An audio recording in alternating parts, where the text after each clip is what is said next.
Okay, so beyond the catchy songs and the cool aesthetics, My Chemical Romance are undeniably a great band. Being a guitar player myself, one of the things that I've always been obsessed with is their tone, that massive guitar sound, specifically from the Black Parade. MCR took huge steps in terms of the quality of their production from one album to the next. Their first album kind of sounds like it was made in a basement, and that's because it literally was made in a basement. Then the second one was their first major label record, and it sounds like it. But then they made the Black Parade, and that album is on a completely different level. The quality of the production is as polished as it gets. It was produced by the godfather of modern alternative rock, Rob Cavallo. He produced a little tiny independent record called American Idiot. The guy also worked with Paramore, Linkin Park.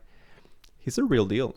In an interview with Aidan Gallagher, I don't know, the guy from the Umbrella Academy, Gerard Way said that the biggest reason why they wanted to work with Rob Cavallo was that he produced an album called Dear You by the band Jawbreaker. In that album, the guitar tone is, according to Gerard Way, so big and such a wall of sound. By the way, I love how he describes it because that's the exact same way that I like to talk about guitar tones.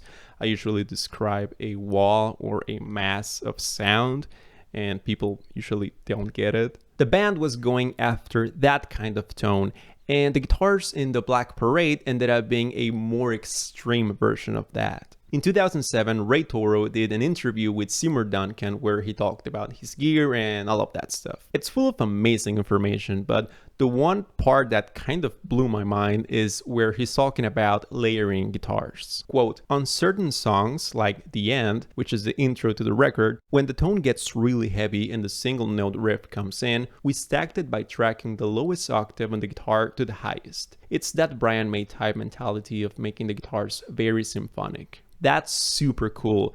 It's very different to the previous albums where they don't have nearly as many layers of guitars. So beyond the guitar tone being better and sounding bigger, the way they are tracking the guitars takes a lot more work. So let's try it out. Here I have a very simple backing track that I made to try to record the guitars on top of it and try to recreate that big sound. So let's track the first guitar.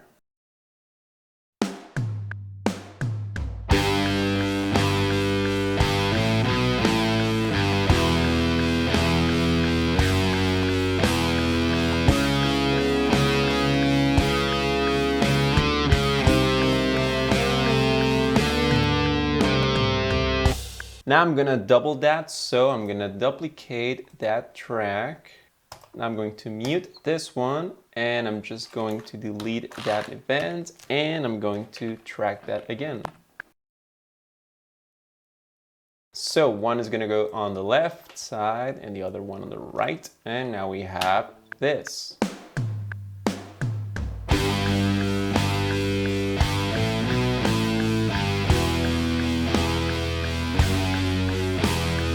And now we need to do that for every single octave going up the neck.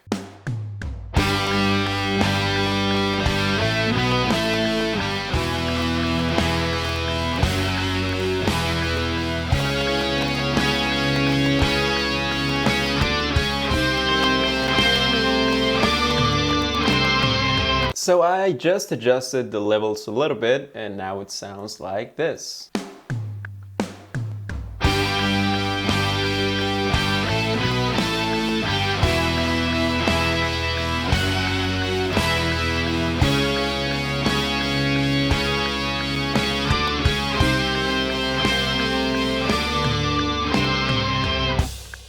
It doesn't sound nearly as cool as the original, obviously, but it does sound pretty cool. I love harmonizing guitars, it's a lot of fun.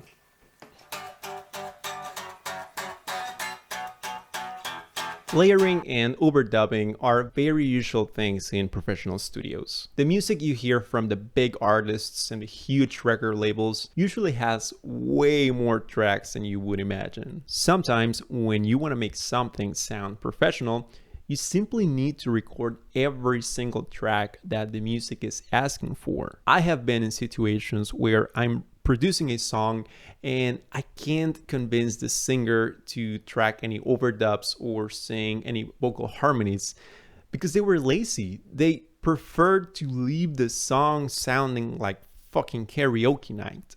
You cannot be lazy. Every single layer that the music is asking you for has to be there. And just like My Chemical Romance did, that's how you create something truly special. You know what else is truly special? Supporting creators on Patreon. For just $1 a month, you will get extra videos and other exclusive content available only on my Patreon. Click the link in the description to check it out. If you liked this video, please give it a like and consider subscribing. Thank you for watching, and I'll see you next time.